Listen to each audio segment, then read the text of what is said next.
মোটামুটি আমরা অ্যাকশন অংশগুলো কিন্তু দেখেছি। আজকে আমরা দেখার চেষ্টা করব সেটা হচ্ছে আদেশ। তো আদেশগুলো যদি আমরা প্রতিটা আদেশ পড়তে যাই আসলে আমাদের পক্ষে মনে রাখা সম্ভব না। বাস্তবে আদালতে যেগুলো প্রয়োজন পড়বে, যেগুলো আমাদের পরীক্ষায় আসে, আপনার দায়িত্ব হচ্ছে যে প্রথমে ওই জিনিসগুলোকে একটু নিজের আয়ত্তে নেওয়ার চেষ্টা করেন। প্রতিটা আদেশ কখনোই পড়ার দরকার হয় না, পরীক্ষায়ও আসে না, অতটা গুরুত্বপূর্ণও না। আইনের কারণে আইনের মধ্যে আছে, এতটুকুই মনে রাখবেন। তো মোটামুটি আমরা প্রায় 50টার মতো আমাদের অর্ডার আছে। তো সেখান থেকে ওভারঅল অর্থে 20টার মতো অর্ডার আমাদের কাজের জিনিস, আর এর ভিতরে টোটাল হিসাব করলে 100টার মতো বিভিন্ন রুলস হবে। তো যাই হোক, গুরুত্বপূর্ণ জিনিসগুলো আমরা বলে দিব। আমরা যে জিনিসটা বলবো যে আপনি গুরুত্বপূর্ণ জিনিসগুলোকে শুধু একটু হাইলাইট করে রাখবেন, যতদিন সার্কুলার না দেয় ওগুলার উপরই কন্ট্রোলটা রাখেন। এরপরে যখন সার্কুলার দিয়ে দিবে তারপরে সামান্য আর কিছু আছে, ওগুলা দেখতে পারেন। তো প্রথমেই আমরা চলে আসি, সেটা হচ্ছে যে আমাদের আদেশ নাম্বার হচ্ছে আমাদের অর্ডার নাম্বার 1। এই অর্ডার নাম্বার 1টাতে যে কথাটা বলে যে একটা দেওয়ানি মামলা যে আমরা দায়ের করতে যাব, এখানে দুটা পক্ষ থাকে, বাদী থাকে, বিবাদী থাকে। তাহলে একটা মামলার মধ্যে কারা কারা বাদী হইতে পারবে, কারা বিবাদী হইতে পারবে, এই রিলেটেড টোটাল আমাদের 13টা বিধি বর্ণনা করা আছে, আর কিছুই কিন্তু নাই। তাহলে আদেশ নাম্বার 1 হচ্ছে মামলাতে কে বাদী হবে, বাদীর যোগ্যতা অযোগ্যতা, আর একটা হচ্ছে বিবাদীর যোগ্যতা অযোগ্যতা। তো পরীক্ষা আমাদের জন্য যে জিনিসটা গুরুত্বপূর্ণ সেটা হচ্ছে যে সরাসরি আমাদের রুল নাম্বার 8। এখানে আপনাকে আদেশ নাম্বার, রুল নাম্বার দুইটাই মনে রাখতে হবে, বাদ দেওয়ার কোনো সুযোগ নেই। তাহলে অর্ডার 1 রুল 8 এখানে বলে যে আমাদের রিপ্রেজেন্টেটিভ স্যুট বা প্রতিনিধিত্বমূলক মোকদ্দমা। এই শব্দটা মনে রাখবেন, মাঝে মধ্যে আপনাকে দিয়ে দেয়, সেটা হচ্ছে যে রিপ্রেজেন্টেটিভ স্যুট কত ধারায় আছে, অথবা রিপ্রেজেন্টেটিভ স্যুট কোন আদেশে আছে, রিপ্রেজেন্টেটিভ স্যুট কত নাম্বার রুলসে আছে, এগুলো দিতে পারে। তো এই জন্য আপনার দায়িত্ব হচ্ছে রুলস নাম্বারটা সহ মনে রাখবেন। তাইলে order number 1 rule number 8 representative টাইপের স্যুট বা প্রতিনিধিত্বমূলক মোকদ্দমা। তো এইটা আমরা সিপিসির 11 নম্বর সেকশনে একটা উদাহরণে আপনাদেরকে বলেছি যে রিপ্রেজেন্টেটিভ স্যুটের উপরও রেস জুডিকাটা প্রযোজ্য, মানে 10 জনের পক্ষ হয়ে যদি একজন কোনো একটা বিষয়ে মামলা করে, মামলাতে হারুক বা জিতুক তাতে কিছু যায় আসে না, ওই ডিক্রিটা সবার উপর কার্যকর থাকবে। এইটা মনে রাখবেন, প্রতিনিধিত্বমূলক মোকদ্দমা, এখানে রুলস নাম্বারটা জিজ্ঞেস করে কত নাম্বার সেকশনে আছে। এরপরে চলে যাই রুল নাম্বার 9। তো রুল নাম্বার 9-এর মূল বিষয়বস্তুটা হচ্ছে মামলাতে বাদী আর বিবাদী। তো আপনি যদি কি করেন, মিসজয়েন্ডার করেন, মানে হচ্ছে সহজ বাংলা হচ্ছে অপসংযোগ করেন, আরেকটা হচ্ছে নন জয়েন্ডার মানে অসংযোগ করেন। যদিও বাংলা শব্দগুলো একটু পেঁচানো, তো এই জন্য সবচেয়ে বেস্ট ইংরেজিটা মনে রাখবেন, মিসজয়েন্ডার এবং নন জয়েন্ডার। মিসজয়েন্ডার মানে বুঝতেই পারতেছেন আপনি এমন ব্যক্তিকে যুক্ত করেছেন যার ওই মোকদ্দমা দরকার ছিল না, আপনি এডিশনাল ব্যক্তিকে বাদী বা বিবাদী হিসাবে নিয়ে আসছেন। তাইলে মামলাতে যদি আপনি যাকে বাদী করার দরকার নাই বা বিবাদী করার দরকার নাই তাকে যদি এডিশনাল নিয়ে আসেন, ওইটাকে বলি যে আমরা মিসজয়েন্ডার। আর যাকে আনার দরকার ছিল তাকে যদি আপনি যুক্ত না করেন তখন আমরা বলি যে নন জয়েন্ডার। কেমন হইতে পারে, যেমন ধরেন যে আপনি একটা দখল উদ্ধার মামলা করছেন, এখন জমিটা আপনার ছিল, ওইখানে একটা বাড়ি ছিল, ওই বাড়িতে বর্তমানে এ ভাড়াটিয়া হিসাবে আছে আর মূল জমিটা বি দখল করছে, আপনি হচ্ছেন সি ব্যক্তি। এখন আপনি যদি সুটটা ওই যিনি দখলে আছেন এ ব্যক্তির নামে করেন, তখন আমরা বলবো যে এটা হইল কি নন জয়েন্ডার। কারণ প্রকৃতপক্ষে আপনার সম্পত্তিটা দখল করছে বি, করে সে ভাড়া দিছে এর কাছে। তো আপনি এর বিরুদ্ধে ডিক্রি পাইলে কোনো লাভ হবে না, মূল দখলদারি তো বি। এইরকম যখন আপনি বিকে যুক্ত না করবেন তখন আমরা বলবো যে আপনি কি করছেন, নন জয়েন্ডার করে ফেলছেন। আর যে মিস জয়েন্ডার যেটা হয়, যেমন ধরেন যে আমরা এইরকম একটা সম্পত্তি, আপনি দখল উদ্ধার সম্পত্তি মামলা করলেন, আপনি এ কে কি করছেন, আপনি প্রকৃত দখলদার তার বিরুদ্ধে মামলা করছেন, কোনো সমস্যা নেই। তো সেখানে যেটা ছিল যে এর বাবা আছে, মা আছে, ভাই আছে, তো তাদেরকেও আপনি এডিশনালি নিয়ে আসছেন আপনার সেফটির জন্য। তো অপরপক্ষ আইসা বলবে যে বি এর এখানে কোনো কাজ নাই, সি এর কোনো কাজ নাই, এই দুইজন হচ্ছে যে মিস জয়েন্টার, অতএব এদেরকে বাদ দেন। তো এই দুইটা শব্দ মনে রাখবেন, এই দুইটা শব্দ কত নাম্বার রুলসে আছে বা কি বোঝায় এটাও আসে। আর একটা জিনিস আসছে যে মিস জয়েন্টার আর নন জয়েন্টার হইলে মামলাতে কি ফলাফল ঘটবে। আমাদের এই যে অর্ডারটা আছে, অর্ডারটা সংশোধন করা হয় নাই। তো এখানে প্রথমে যেটা বলে যে মিস জয়েন্ডার আর নন জয়েন্ডার যেটাই হোক, আদালত যাদেরকে যুক্ত করা হয়েছে বা যুক্ত করা হয় নাই তারা যতটুকু প্রতিকার পাওয়ার তাদেরকে দিয়ে দিতে পারবে, তাতে কোনো সমস্যা নাই যদি আদালত মনে করে। কিন্তু প্রকৃতপক্ষে এমসিকিউতে যেটা আসে যে যদি নেসেসারি পার্টি মিস জয়েন্ডার বা নন জয়েন্ডার হয় সেক্ষেত্রে কি হবে। তো এটা কিন্তু আমাদের এখানে বলা নাই, কিন্তু পরীক্ষায় আসে। তাহলে নেসেসারি পার্টি আপনি বুঝবেন কিভাবে, এই উদাহরণটা মনে রাখবেন যে ভাড়াটিয়া আর মূল মালিক। তাহলে আপনার জমি যিনি মূল মালিক হিসাবে দখল করলেন উনি হচ্ছেন আপনার জন্য নেসেসারি পার্টি। আপনি যদি ওই দখলদারকে যদি অন্তর্ভুক্ত না করেন আপনার মোকদ্দমাটা কি হয়ে যাবে, নন জয়েন্ডারের কারণে খারিজ হয়ে যাবে। কিন্তু অপরপক্ষে যদি দেখেন, আপনার ধরেন যে আপনি কি করছেন এখানে, এই যে মূল মালিকের বিরুদ্ধে মামলাটা করছেন বি, ভাড়াটিয়ারকে আপনি অন্তর্ভুক্ত করেন নাই, তো এটাতে কোনো আপনার সমস্যা নেই। তাহলে এই জিনিসটা মনে রাখবেন, যদি নেসেসারি পার্টি মামলাতে পক্ষভুক্ত না থাকে মামলাটা খারিজ হবে, সুটটা ডিফেক্ট হবে, আপনি হেরে যাবেন। কিন্তু প্রপার পার্টি যাকে বলে, যার প্রয়োজন মামলাতে অতটা গুরুত্বপূর্ণ না, তার থাকা না থাকা একই ব্যাপার, তো এইরকম যদি আপনার নন জয়েন্ডার হয় মামলাতে কোনো প্রভাব ফেলবে না। তাহলে মনে রাখবেন, ভাড়াটিয়াকে যুক্ত করলে বা না করলে মামলাতে কিচ্ছু আসে যায় না, কিন্তু প্রকৃতপক্ষে যিনি আপনার সম্পত্তি দখল করে নিছেন তাকে যদি যুক্ত না করেন তাহলে মামলা আপনার খারিজ হবে। তাহলে এখান থেকে মিস জয়েন্ডার এবং নন জয়েন্ডার শব্দ দুটা আর এদের ইফেক্টটা মনে রাখবেন। সাধারণভাবে বলা হচ্ছে যে আদালত চাইলে যারা মামলাতে যুক্ত আছেন তাদেরকে প্রতিকার দিতে পারেন। তবে যদি এমসিকিউ থাকে নেসেসারি পার্টি যদি আপনি যুক্ত না করেন ফলাফল কি হবে, সুট ডিসমিস হয়ে যাবে। তাহলে এই দুইটা আমাদের জন্য গুরুত্বপূর্ণ সর্ব অবস্থায়। রুল নাম্বার 10, এটা থেকে সম্ভবত এবারে গতবার এমসিকিউ ছিল একটা, রুল নাম্বার 10টা গুরুত্বপূর্ণ। টোটাল 5টার মতো বিধি আছে। এখানে সর্বপ্রথম যে জিনিসটা বলে, আপনিও যদি আদালতে একটা মামলা করে দেন কারো আইনজীবী হিসাবে, এখন সে আপনার কাছে আইসা বাদী হিসাবে এ আর বি দুইজন ব্যক্তির নাম বললো, পরবর্তীতে আপনার মনে হইলো যে না এখানে তো সিও সংযুক্ত করা দরকার। মানে ধরলাম যে বাবার সম্পত্তি তারা তিনজন, তিনটা ছেলে, তো তিনও ছেলে অন্তর্ভুক্ত হওয়া দরকার, তো উনি শুধু দুইজনেরই নাম বলছে, তাহলে তৃতীয় জনকে অন্তর্ভুক্ত করতে আদালতে একটা অ্যাপ্লিকেশন দিতে হবে। তো ওই অ্যাপ্লিকেশনটাকে আমরা বলতেছি যে 110 এর দরখাস্ত নর্মালি আদালতে ব্যবহার করে। 110 মানে অর্ডার নাম্বার 1 রুল নাম্বার 10। এটা দ্বারা বাদী বিবাদী যুক্ত করা যায়, বাতিল করা যায়, প্রতিস্থাপন করা যায়। তাইলে আপনি একটা বাস্তব প্র্যাকটিস এটা মনে রাখবেন যে মামলাতে যদি আপনি বাদী বিবাদী যুক্ত করতে চান, প্রতিস্থাপন করতে চান, বাতিল করতে চান, তাহলে সেক্ষেত্রে আপনার কি হবে, এই 110 এর দরখাস্ত আপনাকে দিতে হবে। এখন এই 110 এর মধ্যে আবার আমাদের 5টা উপবিধি আছে।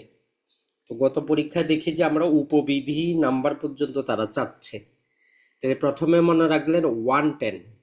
এখন এই 10-এর ভিতরে আবার 5টা উপবিধি আছে। 1 নম্বর উপবিধিতে বলতেছে যে আপনি আবেদন করেন নাই, মামলা যাবতীয় দেখে আদালতেরই মনে হচ্ছে যে এই পক্ষ বাদী হওয়ার যুক্ত না, যিনি মামলাটা করেছেন উনি বাদী হওয়ার যুক্ত না। তো আদালত নিজে থেকে কি করতে পারে, প্রপার যিনি উপযুক্ত বাদী হবেন তাকে যুক্ত করে দিতে পারে অথবা কাউকে প্রতিস্থাপন করে দিতে পারে। তাহলে রুল নাম্বার 1 হচ্ছে আদালতের জন্য। এরপরে যদি আমরা বলি সাবরুল নাম্বার 2 যেটা, সেটা হচ্ছে স্ট্রাইক আউট করা, অ্যাড পার্টি করা, পক্ষ বাদ দেওয়া, যুক্ত করা। এটা হচ্ছে আপনার আবেদনের ভিত্তিতে, বাদী বিবাদী যদি আবেদন করে। তাহলে আমরা rule number 1, sorry order number 1, rule number 2 10, subrule number 2 এতটুকু পর্যন্ত মনে রাখবেন। এইটা হচ্ছে আপনার জন্য। তাইলে আপনি যদি কোনো বাদীকে বাদ দিতে চান, যুক্ত করতে চান, প্রতিস্থাপন করতে চান, তাইলে আপনাকে order number 1, rule number 10, subrule 2 অনুযায়ী অ্যাপ্লিকেশন দিতে হবে। আর সাবরুল 1 ছিল আদালত নিজে থেকে করবে। এরপরে 3 নাম্বারটা আমাদের উপবিধি আমাদের লাগে না, তো 4 নাম্বার এবং 5 নাম্বারটা আমরা একটু শুধু মনে রাখবো। নর্মাল একটা নিয়ম হচ্ছে আপনি যতবারই আপনার আরজিটা সংশোধন করবেন, যতবারই আপনি কোনো কিছু বাদী বিবাদী যুক্ত করার চেষ্টা করবেন, ততবারই টোটাল আরজি সংশোধনের দরখাস্ত দিতে হবে। তাইলে বিবাদী যুক্ত করা হলে কি হবে, আরজি সংশোধিত হবে। মাঝে মধ্যে এমসিকিউতে আপনাকে দিয়ে দিতে পারে যে বিবাদী যুক্ত করা হয়েছে নিচের কোনটা হবে, নতুন অ্যাপ্লিকেশন হবে, আরজি নতুন করে দিতে হবে, আরজি সংশোধন করবে, আরজি প্রতিস্থাপিত হবে। তাইলে আরজি সংশোধিত হবে প্রতিবারই। আর 5 নম্বর বলতেছে আমরা তামাদি আইনের 22 ধারায় পড়ে আসছি কি, যাকে মামলায় যেই দিন আপনি যুক্ত করবেন তার বিরুদ্ধে তামাদিটা সেই দিন থেকে হিসাব করতে হবে। তাইলে এটাই বলতেছে যে আপনি যে বাদী বিবাদী যুক্ত করবেন মন চাইলেই যুক্ত করতে পারবেন না, যাকে যুক্ত করতেছেন ওই দিন থেকে তার তামাদিটার মধ্যে যুক্ত করতে পারবেন কিনা এই সময়সীমাটা লক্ষ্য রাখতে হবে। তাহলে এই রুল নাম্বার 10 আমাদের জন্য সবচেয়ে বেশি গুরুত্বপূর্ণ। তাহলে এখানে মনে রাখবেন, সাবরুল 1 আদালত নিজে থেকে ঠিক করবে, সাবরুল 2 পক্ষরা আবেদন করবে, এরপরে হচ্ছে যে যতবারই আমরা বাদী বিবাদী যুক্ত করব আর যেটা সংশোধন করব আর তামাদি আইনের 22 ধারা মোতাবেক। তাহলে এখান থেকে আমরা রুল 1 আর সাবরুল 1 এবং সাবরুল 2টাই আমাদের জন্য গুরুত্বপূর্ণ, বাকি দুইটা তো আমরা অলরেডি জানি। তাহলে দেখেন এখানে আমরা 3টা রুল, টোটাল 4টা রুল পড়লাম, এই চারোটাই 4টা এমসিকিউ। একটা হচ্ছে কি প্রতিনিধিত্বমূলক মোকদ্দমা, rule number 8, miss joinder non joinder, rule number 9, rule number 10 বাদী বিবাদী যুক্ত করা, এইভাবেও মনে রাখতে পারেন। রুল নাম্বার 12, এইটা আপনি বাস্তব জীবনে আদালতে কাজে লাগাইতে পারেন। যেমন ধরেন যে একটা পৈতৃক সম্পত্তি বাটোয়ারা মামলা করবে, 5 ভাই আসছে মামলা করার জন্য। এখন এই 5জনকে পৃথক পৃথক ভাবে 5টা আপনাকে পৃথক ভাবে অথরিটি দিতে হবে কিনা, পৃথক পৃথক ভাবে আইনজীবী নিযুক্ত করতে হবে কিনা।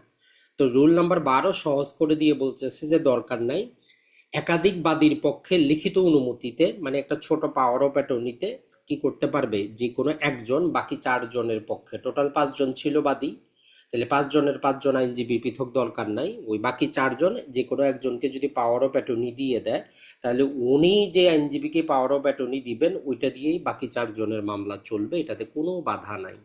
তাহলে রুল নাম্বার 12টা হচ্ছে একাধিক ব্যক্তির পক্ষে একজন ব্যক্তি মামলা পরিচালনা করা। আর রুল নাম্বার 13 বলে, ওই যে আমরা নন জয়েন্ডার আর মিস জয়েন্ডার পড়লাম, এগুলা নিয়ে যদি কারো কোনো আপত্তি থাকে আরজিতে বা লিখিত জবাবে, তাইলে বলতেছে যে মামলার প্রাথমিক স্তরে যত তাড়াতাড়ি সম্ভব আপনি আপত্তিটা তুলবেন, যে এখানে নন জয়েন্ডার আছে, এখানে মিস জয়েন্ডার আছে।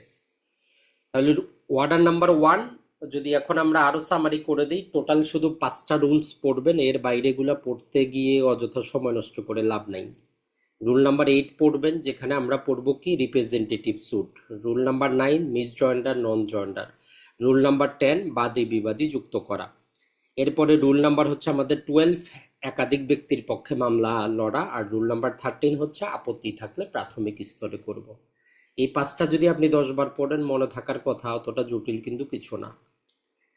ওয়ার্ডার নাম্বার 2, নর্মালি এখান থেকে এমসিকিউতে আসার মতো কিছুই নাই, আপনি যদি টোটালটাও বাদ দিতে চান আপনি বাদ দিতে পারেন, কোনো সমস্যা নেই, শুধু হেডিংটা মনে রাখবেন, আর কিছুই দরকার নাই, এর ভিতরে পরীক্ষা আসার মতো কিছুই নেই। রুল নাম্বার 2 হচ্ছে ফ্রেমিং অফ স্যুট, মোকদ্দমার গঠন, মাঝে মধ্যে হেডিংটা আসতে পারে যে কত নম্বর ওয়ার্ডারে আছে। এর ভিতরে যদি আমরা বলি, একটাও মনে রাখার দরকার নাই, জাস্ট এতটুকু যে জিনিসটা মনে রাখবেন সেটা হচ্ছে যে ভাই আমরা যে কোনো দরখাস্ত যখন করি আমরা চাই যে আপনি কি বলতে চান সঠিক কথাটা বলেন, অযথা ওই যে দেখবেন যে রাজনৈতিক বক্তৃতার মধ্যে 5 মিনিট বক্তৃতাই করে, আমার ভাই তোমার ভাই এই নেতা সেই নেতা, মূল বক্তৃতা 1 মিনিটে দেয়। তো এই রুল নাম্বার 2 বলতেছে যে আপনার কি দরকার বাস্তব ভিত্তিকটা তৈরি করেন, ছোট আকারে তৈরি করেন, টু দ্য পয়েন্ট তৈরি করেন, অযথা দুনিয়ার সবকিছু আনার দরকার নাই। মূল সামারি 4টার, এইটাই আর কিছু না। তাহলে আমরা মোকদ্দমার গঠনটা সরাসরি এমসিকিউতে আমাদের কোনো কাজ নাই, তবে এতটুকু মনে রাখবো মোকদ্দমার গঠনটা যাতে বাস্তব ভিত্তিক হয়, যাতে আদালত দ্রুত সিদ্ধান্তটা নিতে পারে। আর আপনি যা কিছু দাবি করতে চান একসাথে করবেন, কারণ আমরা কি বলছি, ওই যে আপনি দখল উদ্ধার চান, মিনস প্রফিট চান, আপনি যে কোনো প্রকার কম্পনসেশন চান, সবকিছু একসাথে চাবেন। এটাই হচ্ছে বেসিক থিওরি, শুধু ওয়ার্ডারটা মনে রাখলেই চলবে। এরপরে ওয়ার্ডার নাম্বার 3, এটার মধ্যেও মোটামুটি পরীক্ষা আসার মতো কিছুই নেই, শুধুমাত্র হেডিংটা মনে রাখবেন যে ওয়ার্ডার নাম্বার 3 মানে আপনি নিজে অ্যাডভোকেট, মামলা পরিচালনা পক্ষ নিজে করতে পারে, অথবা কাউকে পাওয়ার অফ অ্যাটর্নি দিয়ে করাইতে পারে, অথবা কোনো আইনজীবী নিয়োগ করে মামলা পরিচালনা করা যায়। তাইলে একটা সিভিল মামলা পক্ষ চাইলে নিজেই শুনানি করতে পারে, অথবা পক্ষ অন্য কোনো এজেন্টকে তার ক্ষমতা দিতে পারে, অথবা আইনজীবী নিয়োগ হইতে পারে।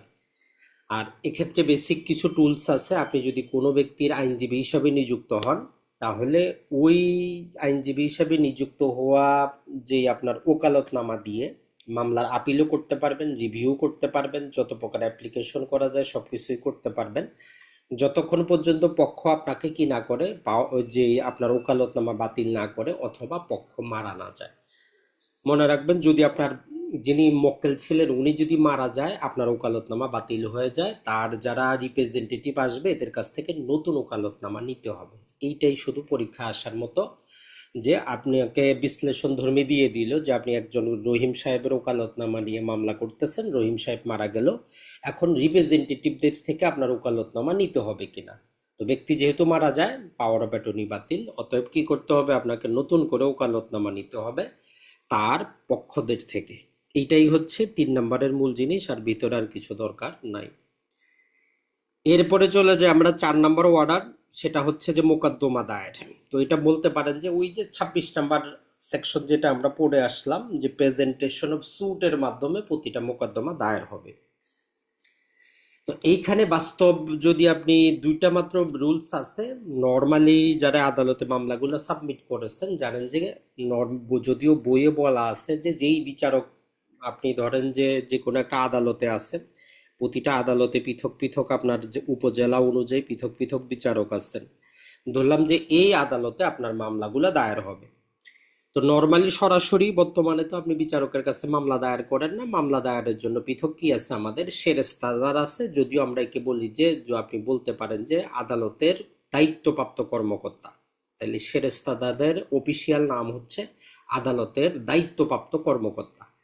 তাহলে আমরা যে আর্জিটা দায়েরের মাধ্যমে মামলাটা দায়ের করব, এটা আমরা আদালতে অথবা সেরেস্তায়, মানে যার কাছে দায়িত্ব দেওয়া আছে মামলা সাবমিট করার, তার কাছে আমরা দায়ের করব। তো এটা তো পরীক্ষার আসবে না। পরীক্ষায় যেটা আসবে সেটা হচ্ছে যে আপনি আর্জির কতটা কপি জমা দিতে হবে আপনাকে। আপনি ধরেন যে একটা মামলা করতেছেন, আপনার মামলায় 3 জন বিবাদী, তাহলে কত কপি আপনি আর্জির কপি সাবমিট করবেন। তো মূল কপি একটা তো আপনারা সাবমিট করতেই হবে, পাশাপাশি যতজন বিবাদী, যদি 3 জন বিবাদী থাকে 3 কপি প্লাস মূল কপি, টোটাল 4 কপি আপনাকে আর্জির কপি সাবমিট করতে হবে। যদি 10 জন থাকে তাহলে টোটাল 11 কপি, যদি 20 জন থাকে তাহলে টোটাল 21 কপি আপনাকে সাবমিট করতে হবে। আবার এক্ষেত্রে কিছু আপনি পাবেন, যদি আপনার আর্জিটা অনেক বড় হয়, ধরেন যে 5 পাতা 20 পাতা 30 পাতা 40 পাতার হয়, তাইলে আপনার কনসাইজ মানে সংক্ষিপ্ত একটা আবার আর্জি তৈরি করতে হবে আদালতের পারমিশন নিয়ে, যে আমি কেন 50 পাতা সবার জন্য করব। তো আদালত আপনারা তখন বলবো যে আপনি একটা কনসাইজ আর্জি তৈরি করেন 2 পাতার, যেখানে মূল দাবিটা থাকবে ওইটা সবার কাছে পাঠানো হবে, মূলটা আদালতেই থাকবে। তাইলে দুইটা হচ্ছে সলিউশন। যত কপি আপনি আর্জি, যতজন বিবাদী তত কপি আর্জির কপি সাবমিট করতে হবে, তবে আদালতের পারমিশনে আপনি কনসাইজ সংক্ষিপ্ত কপি দিতে পারেন, সেটা যদি আপনার পাতার সংখ্যা বেশি হয়। আর এর পাশাপাশি যেটা হচ্ছে যে বর্তমানেও আমরা কি জানি, বর্তমানে দুইভাবে, বাস্তবে যত আইনি চেঞ্জ হোক, বাস্তব আদালতে গেলে দেখবেন যে প্রতিটা আর্জি কি হয়, প্রতিটা সমন আমাদের দুইভাবে জারি হয়। তো সমন জারি করার জন্য যে আপনার বিবাদীর প্রতি নোটিশগুলো আপনারই জমা করতে হবে, যেহেতু দেওয়ানি মামলা। তো রেজিস্টার্ড খাম আপনাকে জমা করতে হবে, এডি সহ, মানে অথরাইজড যে অ্যাকনলেজমেন্ট সহ। পাশাপাশি আবার মামলাটা সাবমিট হওয়ার পরে আপনারা কি করতে হবে, আপনারা কিন্তু আবার ওই যে সমন জারির ফিও জমা করতে হবে, যেটা আমরা বলতেছি যে প্রসেস ফি। তাহলে বর্তমানে এখন পর্যন্ত দুইভাবেই জারি হয়, প্রতিটা বিবাদীর প্রতি ডাকযোগেও যায়, পাশাপাশি আদালতের যিনি জারিকারক উনি গিয়েও সশরীরে কি করেন, সমনটা জারি করেন। তাহলে এই 4 নাম্বার থেকে এমসিকিউ আসার মতো একটাই, যে কতটা কপি সাবমিট করতে হবে, তাহলে যতজন বিবাদী তত কপি।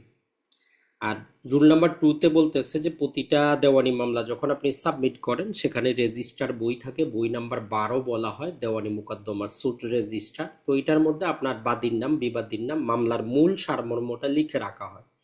তো এইটার উপর ভিত্তি করে আপনাকে দেওয়ানি মামলার নাম্বার কিন্তু দেওয়া হয়। তাহলে 2 নাম্বার হচ্ছে কি, এটা রুলস নাম্বারটা মনে রাখবেন যে সুট রেজিস্টার কোথায় আছে, মাঝে মধ্যে এরকম আপনার কি আসতে পারে, এমসিকিউ আসতে পারে। তাহলে সুট রেজিস্টার হচ্ছে আমাদের অর্ডার নাম্বার 4, রুল নাম্বার 2। প্রতিটা দেওয়ানি মামলা কি থাকবে, একটা সুট রেজিস্টারে নিবন্ধিত হবে, তারপরে আপনি কি পাবেন, মামলার নাম্বার পাবেন। এরপরে চলে যাই আমরা 5 নাম্বারটা, এইটা মোটামুটি একটু বড় সড়ো, তবে এই 5 নাম্বারটা যদি আপনি একটু ভালো করে বুঝেন, পড়ার মতো জিনিস মাত্র 5টা, অতটা কিছু না। আপনি তো মামলাটা সাবমিট করে দিলেন, প্রাথমিক ধাপ শেষ। এখন বিবাদী তো জানতে হবে যে তার বিরুদ্ধে মামলা দায়ের হয়েছে। তো এটার জন্য মাধ্যম হচ্ছে কি, তাকে সমন ইস্যু করা। এখানে দুইটা জিনিস আছে, 1 নম্বর হচ্ছে কি সমন ইস্যু করবেন, মানে আদালতের মাধ্যমে সমনটা আপনি কি করবেন, ইস্যু করাবেন। এখন এটা জারি হবে কি হবে না ওইটা তো পরের ব্যাপার। তাইলে একটা হচ্ছে সমন ইস্যু, একটা হচ্ছে সমন জারি। তো রুল নাম্বার 1 যেটা থেকে এমসিকিউ যেটা আসে সেটা বলতেছে যে আপনি যে একটা প্রপারলি মোকদ্দমা দায়ের করলেন, সমস্ত কিছু জমা করার 5 কর্মদিবসের মধ্যেই সমনটা ইস্যু হবে। তাহলে পরীক্ষা এটাই আসে কত কর্মদিবসে। তো এখানে মাঝে মধ্যে 5 দিনও দিতে পারে, কর্মদিবসও দিতে পারে। তাহলে এটা হচ্ছে কি কর্মদিবস। এটা একটা এমসিকিউ যে একটা দেওয়ানি মোকদ্দমা দায়েরের কত কর্মদিবসের মধ্যে আদালত আইনগতভাবে বাধ্য সমনটা ইস্যু করার জন্য। 5 কর্মদিবসে। এখন ইস্যু না হইলে কি হবে বলতেছে, এটা তাদের পেশাগত অসদাচরণ হবে, এতটুকুই, আর কিছু দরকার নাই। তাইলে রুল নাম্বার 1 এটা আমরা মনে রাখবো। আর মাঝে মধ্যে একটা জিনিস মনে রাখতে পারেন যে দেওয়ানি মামলার সমনে কার স্বাক্ষর থাকে। তো বাস্তবে যদি আপনি দেখেন বা গুগল থেকে ডাউনলোড করেও দেখতে পারেন, যে কোনো দেওয়ানি মামলার সমনে আদালতের একটা সিল থাকবে এরকম। আর যেটা হচ্ছে যে বিচারক সাহেবের সেখানে স্বাক্ষর থাকতে পারে, অথবা সেরেস্তাদারেরও কিন্তু স্বাক্ষর থাকতে পারে যদি অথরিটি দেওয়া থাকে। তাহলে সমনের মধ্যে আমাদের কি থাকবে, আদালতের সিলটা থাকবে, এবং সেখানে কি বেশিরভাগ ক্ষেত্রে দেখা যায় যে সেরেস্তাদার অথবা বিচারকের স্বাক্ষরটা থাকে। সেম একই কাজটা যদি আপনি ফৌজদারি মামলায় হয়, তখন সেরেস্তাদারে থাকবে না, তখন আদালতের সিলটা থাকবে এবং ওই ম্যাজিস্ট্রেটের তার স্বাক্ষরটা থাকবে। এটাই পার্থক্য। দেওয়ানি মামলায় বিচারকের পরিবর্তে সেরেস্তাদারও করতে পারে, সমস্যা নেই, কিন্তু ফৌজদারি মামলায় সেরেস্তাদারের ওই ক্ষমতাটা নাই। তাহলে রুল নাম্বার 1 মনে রাখবেন ওয়ার্ডার নাম্বার 5 থেকে। এরপরে আমরা যদি দেখার চেষ্টা করি, এখানে মোটামুটি আমরা যেটা অলরেডি পড়লাম যে সমনের সাথে কি থাকবে, আরজির কপি যুক্ত থাকবে, এবং যদি আরজি অনেক পাতার হয় তাইলে একটা সংক্ষিপ্ত কপি যুক্ত থাকবে, অলরেডি আমরা পড়ে ফেলছি। এখন রুল নাম্বার 5 একটা বোঝার জিনিস চেষ্টা করবেন যে তাহলে ওই সমনে কি থাকে, মানে কত কারণে সমন জারি হইতে পারে। বলতেছে যে আপনাকে সমন দিতে পারে, যে বিচারক বলতে পারে আপনার বিরুদ্ধে কি হয়েছে, একটা দেওয়ানি জিনিস আসছে, ইস্যু গঠন করার জন্য, যে আপনার কথা আমরা শুনতে চাই, বাদী তো এটা বলছে, আপনি কি বলতে চান। তার মানে প্রতিটা সমনে দুইটা জিনিস দেওয়া থাকে, যে কোনো একটার উপর টিক থাকবে, যে আপনাকে ইস্যু গঠনের জন্য সমন দেওয়া হইল না মামলার চূড়ান্ত নিষ্পত্তির জন্য।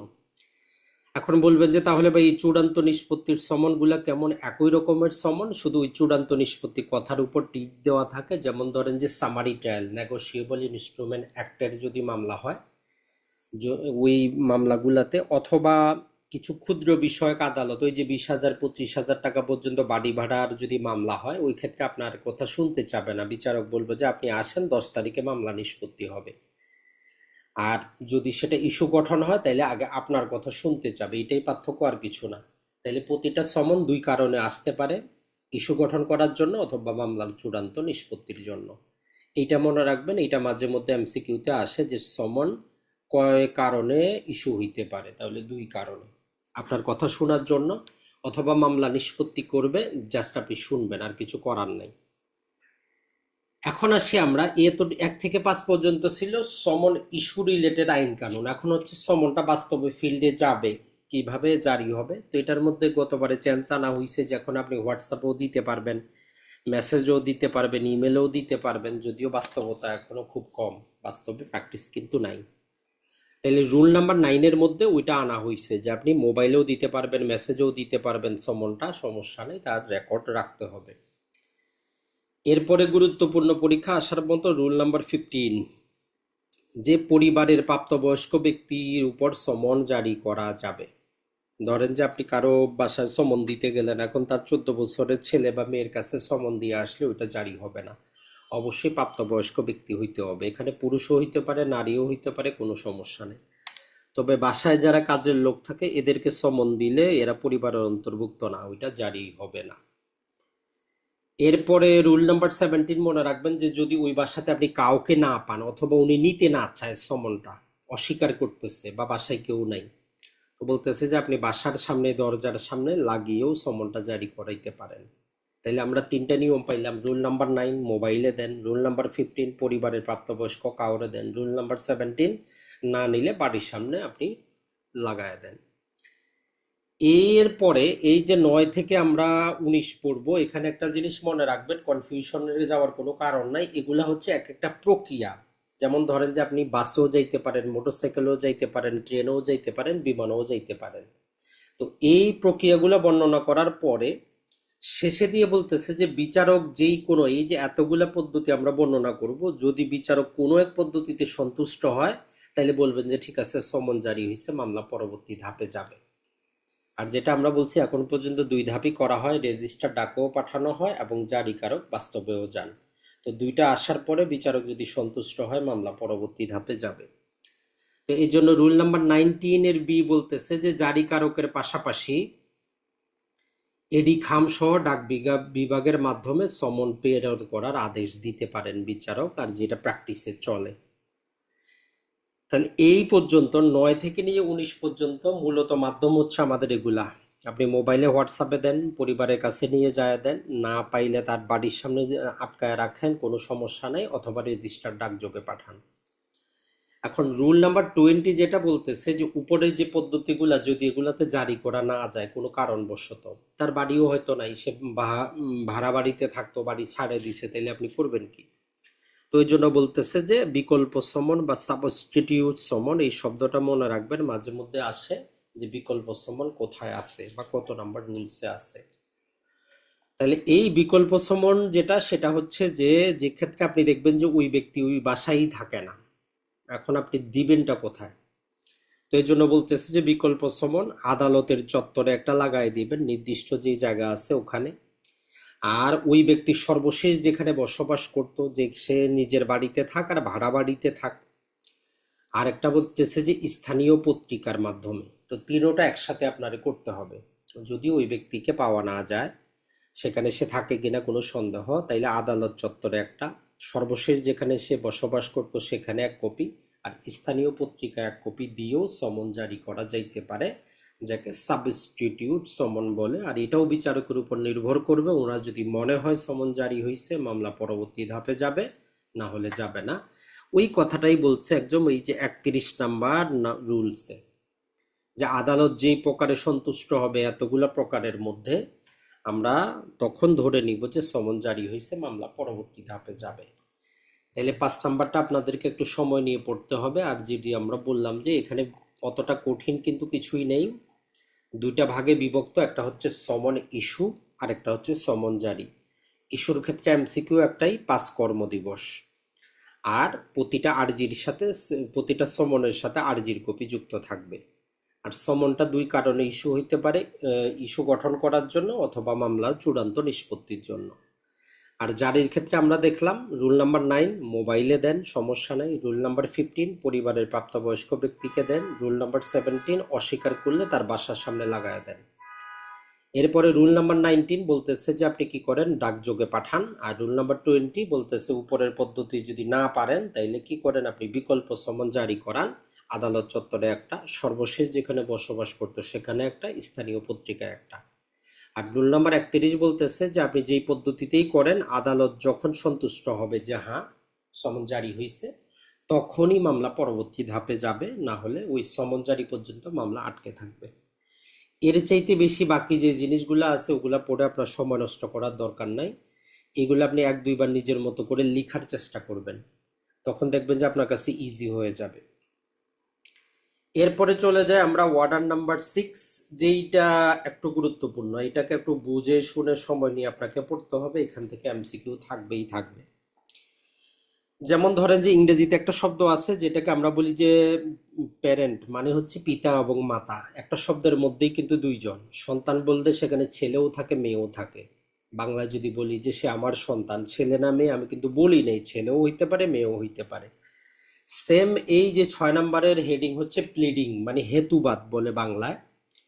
আপনি বাদী হিসাবে যে দাবিটা করলেন, যাকে আমরা আরজি বলতেছি, প্লেইন বলতেছি, আর বিবাদী তার যে মনের কথা আপনার দাবির পরিবর্তে আদালতকে জানাইলো, দুইটার নামই হচ্ছে প্লিডিং। তাহলে প্লিডিং এর মধ্যে দুইটা জিনিস থাকতে পারে, আরজি অথবা লিখিত জবাব।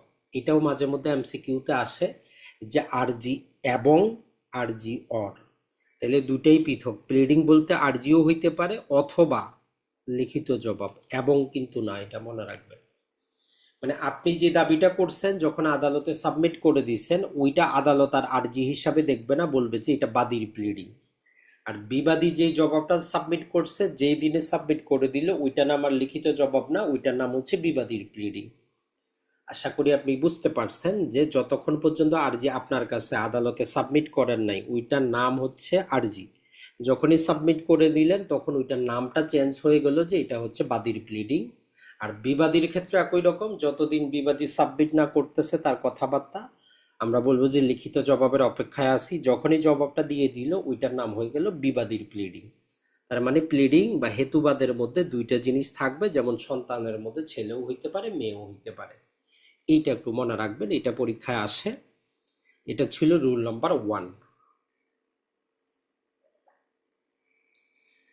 এখন যখন আপনি ওই লিখিত পরীক্ষার প্রস্তুতি নিতে গেলে, যখন আপনি যদি কোনো একটা আরজি কিভাবে লেখে ওই জিনিসটা যদি দেখেন, তাইলে আপনার প্লিডিংটা অনেক ক্ষেত্রে ইজি হয়ে যায়। ওই যে আরজিটা লিখছেন, নর্মালি দেখবেন যে আরজিতে কি থাকে, আইনজীবীর স্বাক্ষর থাকে আর বাদীর স্বাক্ষর থাকবে।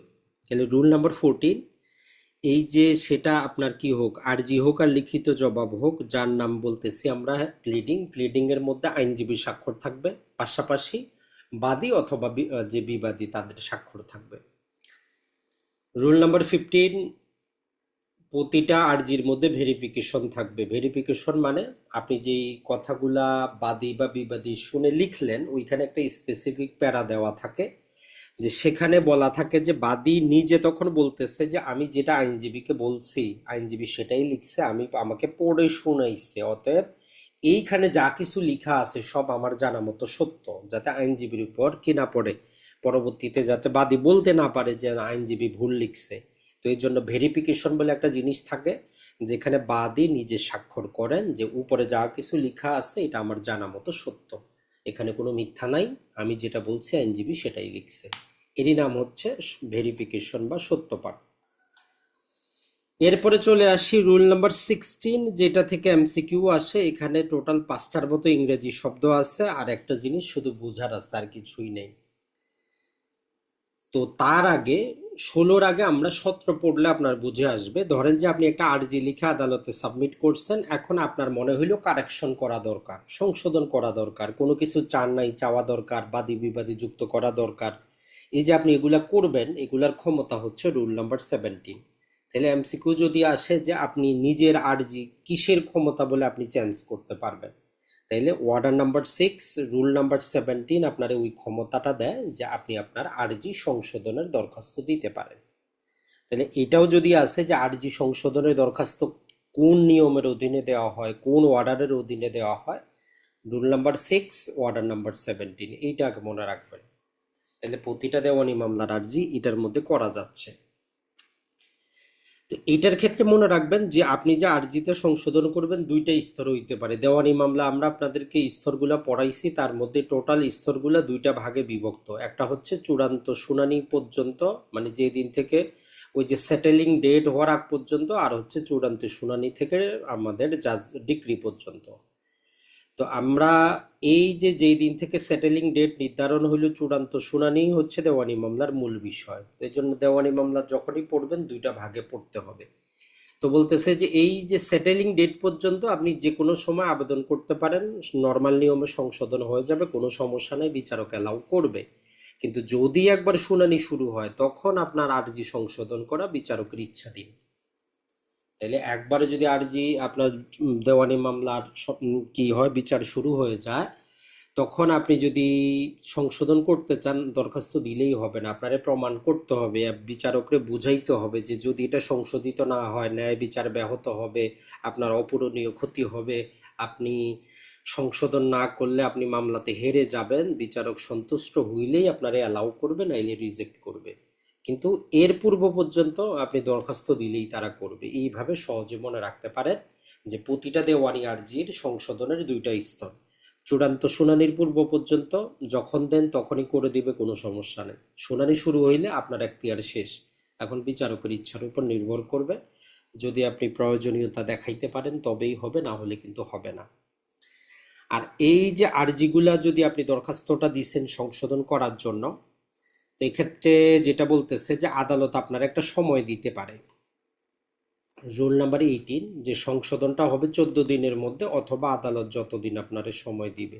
তো এই 14 দিনটাও পরীক্ষায় আসে, যে আরজি সংশোধনে যদি দরখাস্ত দেন, আদালত যদি সে দরখাস্ত গ্রহণ করে, তাহলে কত দিনের মধ্যে আপনি যাবতীয় কিছু সম্পন্ন করে আবার জমা করতে হবে, 14 দিনের মধ্যে অথবা আদালতের প্রদত্ত সময়। এখন যেটা হইছে যে আপনি যে আরজিটা লিখছিলেন 17 দিয়ে তো নিজেরটা নিজে করলেন। এখন ধরেন যে বিবাদীর কাছে যখন আপনার আরজিটা পৌঁছাইলো, বিবাদীর আইনজীবী একটু চালাক, সে বলল যে দাঁড়ান আপনারও আমি আইন শিখাবো। আপনি লিখছেন প্রচলিতভাবে, নর্মালি বাংলাদেশের প্রতিটা আদালতে লেখা থাকে কি, যে বাদী একজন সৎ বাংলাদেশী নাগরিক, আইনের প্রতি শ্রদ্ধাশীল, বিবাদী হচ্ছে যে ভণ্ড, প্রতারক, রাজনৈতিক ক্ষমতাশালী, চরিত্র ভালো না, প্রভাবশালী, এই রকমগুলা স্বাভাবিকভাবেই লেখা থাকে। এখন বিবাদীর আইনজীবী চাইলে আপনার জবাব দাখিল না করেই সে প্রথমে বলতে পারে আদালতে দরখাস্ত দিয়ে, যে বাদীরে আগে বলুক যে সে এই শব্দগুলা কর্তন করুক, যে আমার যে মক্কেল সে ভণ্ড, প্রতারক, আইনের প্রতি অশ্রদ্ধাশীল, এই শব্দগুলো আগে কর্তন করতে হবে, তারপরে আমি জবাব দাখিল করব। এই যে আপনি আরেকজনের, আপনার নিজেরটা না আরেকজনেরটা কর্তন করাচ্ছেন, অথবা ধরেন যে বিবাদী জবাব দাখিল করলো, সে ওই রকম লিখলো যে বাদী হচ্ছে ভণ্ড, প্রতারক, চরিত্রহীন, রাজনৈতিক ক্ষমতাশালী, তো ওই রকম ক্ষেত্রেও আপনিও কি করতে পারবেন, দরখাস্ত দিতে পারবেন যে বিবাদীরে বলেন এই শব্দগুলো কর্তন করার জন্য। তো এটাই হচ্ছে রুল নাম্বার 16, যেখানে আপনি অপরজনেরটা কর্তন করাবেন, আপনার নিজেরটা না। তাহলে 17তে হচ্ছে নিজের জিনিস, আর 16তে হচ্ছে অপরজনেরটা।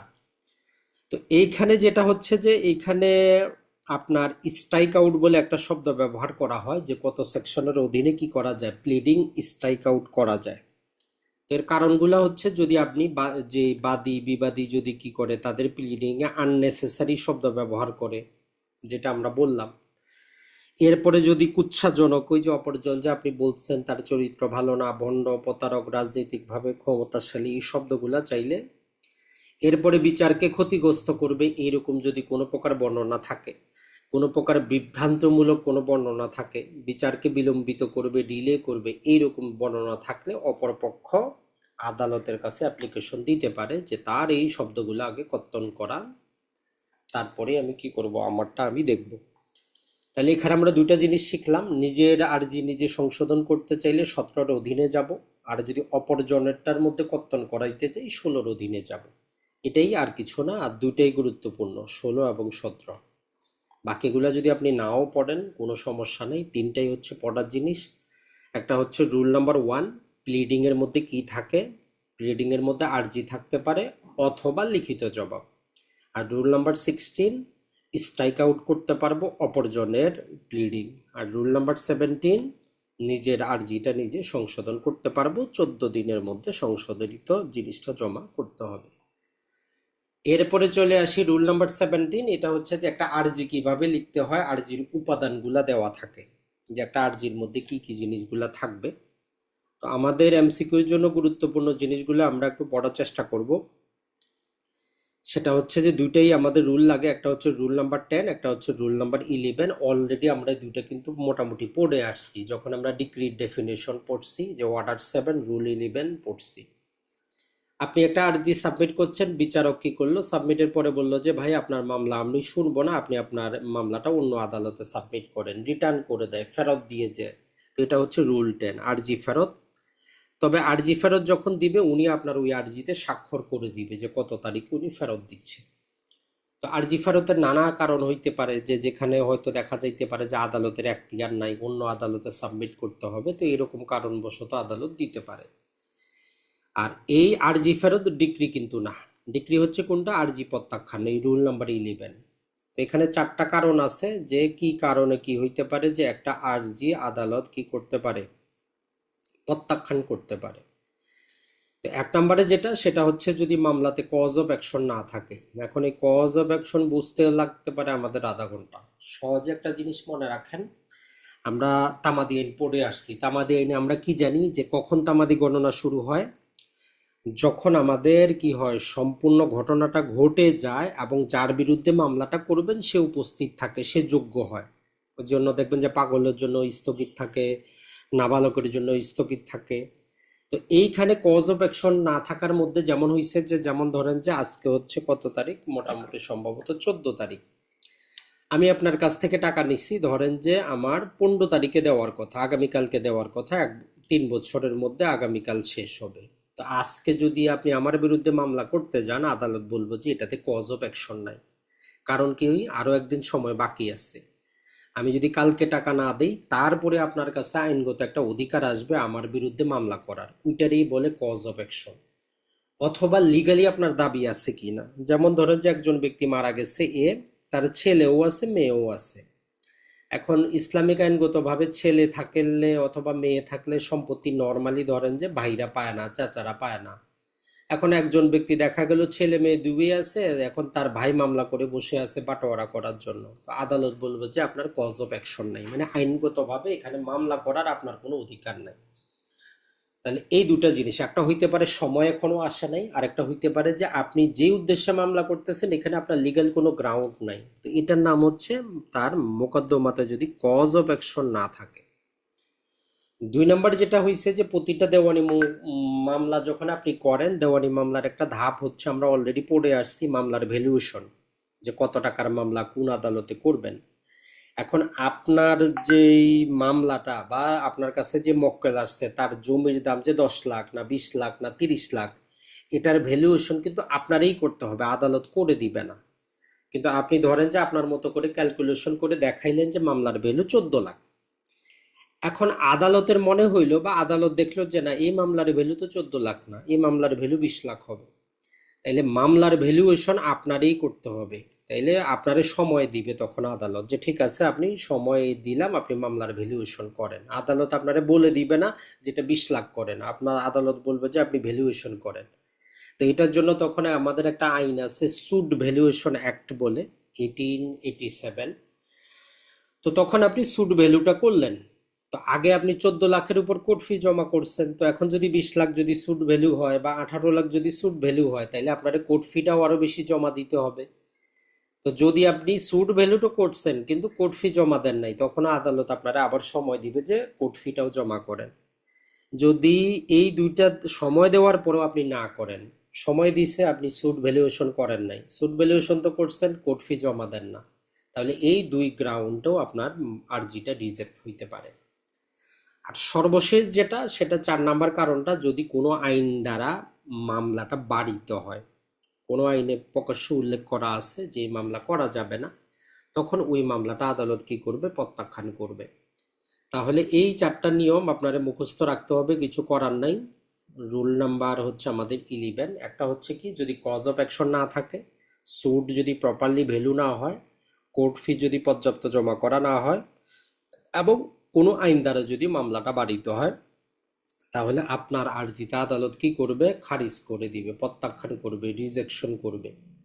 আর এই যে আপনাদের সময় দিবে সুট ভ্যালু ঠিক করা আর কোর্ট ফি জমা করার, এটা সময়সীমা হবে ম্যাক্সিমাম 21 দিন। তাহলে এখান থেকে মোটামুটি 4টা এমসিকিউ হইতে পারে। একটা আসতে পারে যে অর্ডার 7 রুল 11-এ কি আছে, বিষয়বস্তুটা কি, তাই রিজেকশন অফ প্লেন্ট কত সেকশনে আছে, এটা একটা আসতে পারে। কয়টা কারণে হইতে পারে, 4টা কারণে, কারণগুলো কি কি আর কতদিন। তাইলে এই 11, 10 আর 11 এটা একটু ভালো করে পড়ার চেষ্টা করবেন, সব সময় লাগবে আপনার।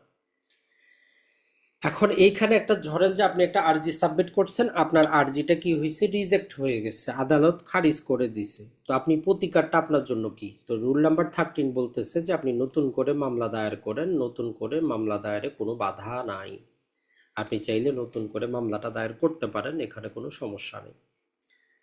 তাইলে আমরা যদি দেখি, আমাদের ওয়ার্ডার নাম্বার 7 থেকে অনেক কিছু আছে, কিন্তু গুরুত্বপূর্ণ আমাদের এই 3টাই, 10, 11 আর 13। এরপরে চলে যাই আমরা রুল নাম্বার 8। এটা হচ্ছে যে বিবাদীর জন্য, আপনি যখন বিবাদীর আইনজীবী হিসাবে কাজ করবেন, লিখিত জবাবটা কিভাবে লিখবেন, কত দিনের মধ্যে লিখবেন, তার রিলেটেড। তো যেই দিন থেকে, রুল নাম্বার 1 বলতেছে যে বিবাদী যেই দিন সমনটা রিসিভ করবে, ওই দিন থেকে 30 দিনের মধ্যে কি করবে, উনি লিখিত জবাব সাবমিট করবে। যদি সময় দরকার পড়ে, তাইলে অতিরিক্ত ম্যাক্সিমাম 30 দিন আরও আদালত বাড়ায় দিতে পারে। তবে আবার একটা কন্ডিশন দিয়ে বলতেছে যে কোনো ক্রমেই 60 দিনের বেশি হবে না, সমন জারি থেকে কোনো ক্রমেই 60 দিনের বেশি হবে না। আর আমরা 148 একটা সেকশন পড়ে আসছি, সেখানে আমরা কি জানি, ইনলার্জমেন্ট অফ টাইম। তাইলে আপনি যখন দেখবেন যে 30 আর 30 60 দিনে হচ্ছে না, তখন ওই 48-এর অধীনে চলে গিয়েও আরো সময় বাড়াইতে পারবেন। আর লিখিত জবাব যখন আপনি সাবমিট করবেন, রুল নাম্বার 5 বলতেছে যে বাদী যতগুলা দাবি করছে, আপনি শুধু একসাথে লিখে দিলে হবে না যে আমি মানি না। বলতেছে যে প্রতিটা দাবিকে পৃথক পৃথক ভাবে হয় আপনি স্বীকার করবেন অথবা অস্বীকার করবেন। হয় আপনি বলবেন এটা মিথ্যা, অসত্য, বা স্বীকার করবেন। যদি আপনি নীরব থাকেন, নীরবতা সম্মতির লক্ষণ। তাইলে বাদীর প্রতিটা দাবিকে হয় সরাসরি অস্বীকার করতে হবে, পৃথক পৃথক ভাবে, অথবা স্বীকার করতে হবে, দুইটার একটা।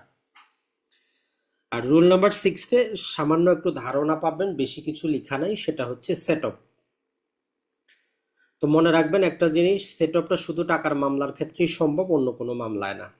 ধরেন আপনি আমার বিরুদ্ধে 1 লাখ টাকা পাবেন, এই মর্মে মামলা করছেন।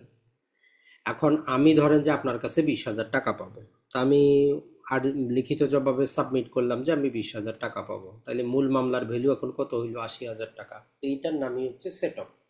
মানে যেইখানে বাদী বিবাদীর কাছে কোনো প্রকার মনিটারি মানে টাকা পয়সা দাবি করে, আর কাউন্টারে বিবাদীও বলে যে না, আমিও তার কাছে টাকা পাবো। আর ওইটা যদি আইনগতভাবে আদায়যোগ্য হয়, তখন আদালত চাইলে সেট আপ করে দিতে পারে যে ঠিক আছে, মূল মামলা চলবে এখন 80,000 টাকা। এখন এইখানে একটা শব্দ পাবেন, কাউন্টার ক্লেম। এখন আপনি আমার বিরুদ্ধে 1 লাখ টাকার মামলা করছেন, আমি লিখিত জবাবে বললাম যে আমি তো তার বিরুদ্ধে 2 লাখ টাকা পাবো। আপনার দাবির চাইতে আমার দাবি যদি বেশি হয়, বাদীর দাবির চাইতে বিবাদীর দাবি যদি বেশি হয়, ওইটার নাম্বার সেট অফ থাকে না, ওইটারে বলে যে কাউন্টার ক্লেম, পাল্টা দাবি, যেটাকে আমরা সহজ বাংলায় বলি। তাইলে দুটা জিনিস হইতে পারে, একটা হচ্ছে সেট অফ মানে সমন্বয় করবেন, যেখানে বাদীর দাবির চাইতে বিবাদীর দাবি কম। আর কাউন্টার ক্লেম হচ্ছে বাদীর দাবির চাইতে বিবাদীর দাবি হচ্ছে বেশি। এই দুটাই, আর কিছু কিন্তু না।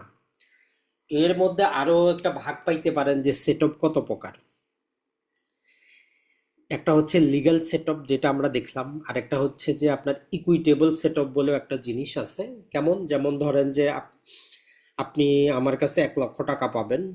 এখন আমি সরাসরি তো আপনার কাছে টাকা পাবো না, আমি আপনার একটা কোর্স করাইছি, আপনার কাছে কোনো একটা জিনিস দিছি, আপনাকে একটা সেবা প্রদান করছি, তার বিপরীতে আপনার কাছে আমি কিছু টাকা পাবো, কিন্তু আমি পাবো আপনার কাছে। আগেরটাতে কি ছিল? আমি নির্দিষ্ট পরিমাণ অ্যামাউন্ট ছিল যে এত টাকা পাবো। এটাতে হচ্ছে আমি আপনারে কোনো সেবা কোনো কিছু দিছি, যার বিপরীতে আমি আপনার কাছ থেকে কিছু মনিটারি দাবি করতে পারবো, যেটা আমার বৈধ অধিকার আছে। যেমন আপনার আমি একটা কোর্স করাইছি, আমি বলতে পারি যে আপনার কাছ থেকে আমি 10,000 পাবো, অতএব আদালত এটা কি করুক, ইকুইটেবল সেট আপ করে দেখ, যে আমার ফিটা কত হয় নির্ধারণ করে দিয়ে বাকিটার উপরে মামলা চলুক। তাহলে সেট আপ দুই প্রকারের হইতে পারে, একটা হচ্ছে লিগ্যাল সেট আপ, আর একটা হচ্ছে ইকুইটেবল সেট আপ।